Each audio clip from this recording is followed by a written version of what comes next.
Hello, everyone. Today we're going to be talking about rhetorical analysis. This presentation is by Sai and Omar. So, just a few things. According to the Greek philosopher Aristotle, rhetoric is the facility of observing in any given case the available means of persuasion, or to persuade. In other words, the study of language and how to use it. Example: consider a documentary. Every decision, such as what lighting should be used, the type of music to play, what should be left out, and what effects should be edited, are rhetorical choices based on the director's thoughts to persuade the audience. So basically, rhetoric is to persuade others in what you want them to get out of what you are saying. So rhetoric equals to persuade. Rhetorical analysis. Rhetorical is used as means of producing effective communication and understanding communication. Rhetorical analysis or criticism can be understood as an effort to understand how people within specific social situations attempt to influence others through language. It is kind of critical thinking. Rhetoric is basically the art of persuasion. Analysis, the breaking down of something into parts and interpreting how those parts fit together. There are four rhetorical situations. The first one is subject and the author. An author is a person who composes and communicates. Number two is the audience. Who is this being addressed to? The audience brings their own perspectives and emotions. Number three, the occasion. It describes the circumstances of the text. And number four is the purpose. Why are we writing this? The purpose of the writing. Each of these purposes carries specific conventions and dictates how writing will be formed. Rhetorical criticism. Now, rhetorical criticism is the act of analyzing artifacts, which can be anything from writing, speeches, images, objects, or anything people use to communicate in order to determine their purpose in persuading an audience, affecting change, and revealing the creator's motives, and relaying cultural beliefs.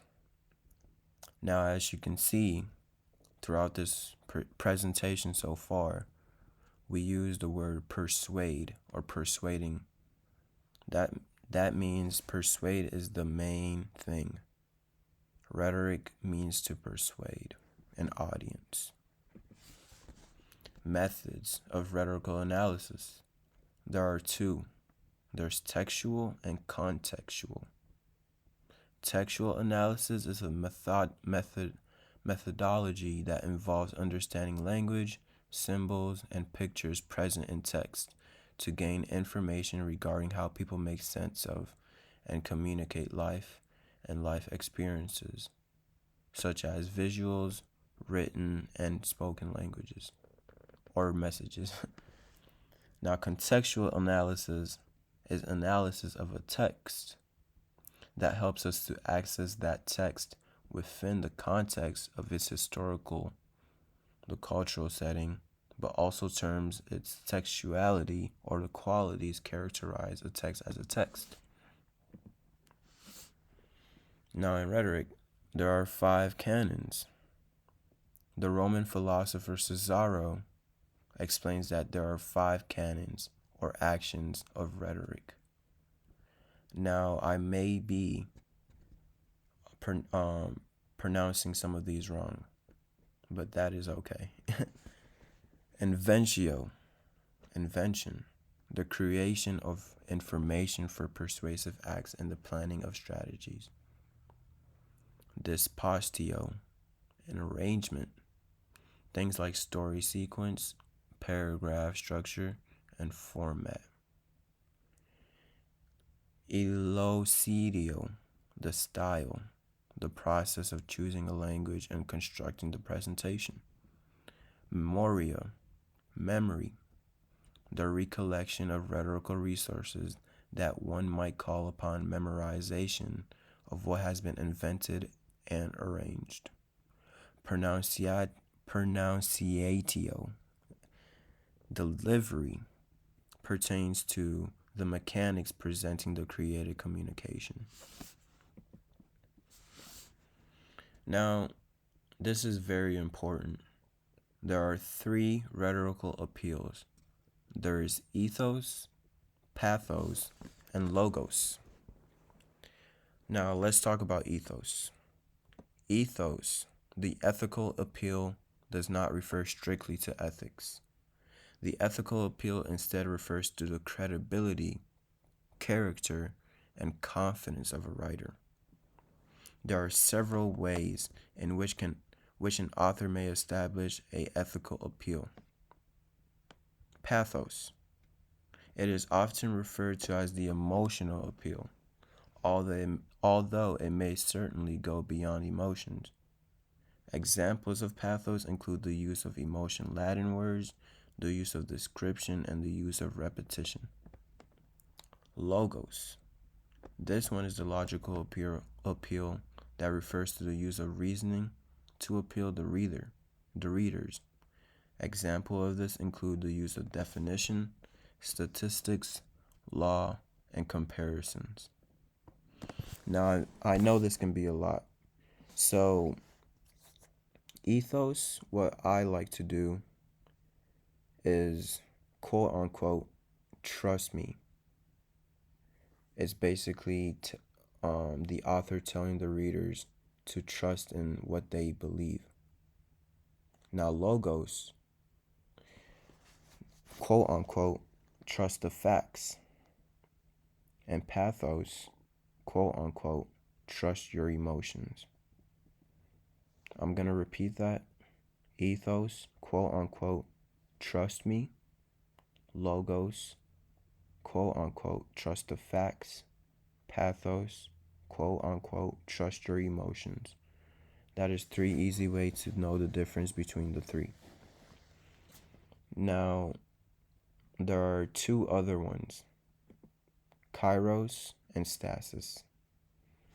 Kairos, the right time to speak or write. Advantages, exact or critical time. A window of time during which actions is most effective.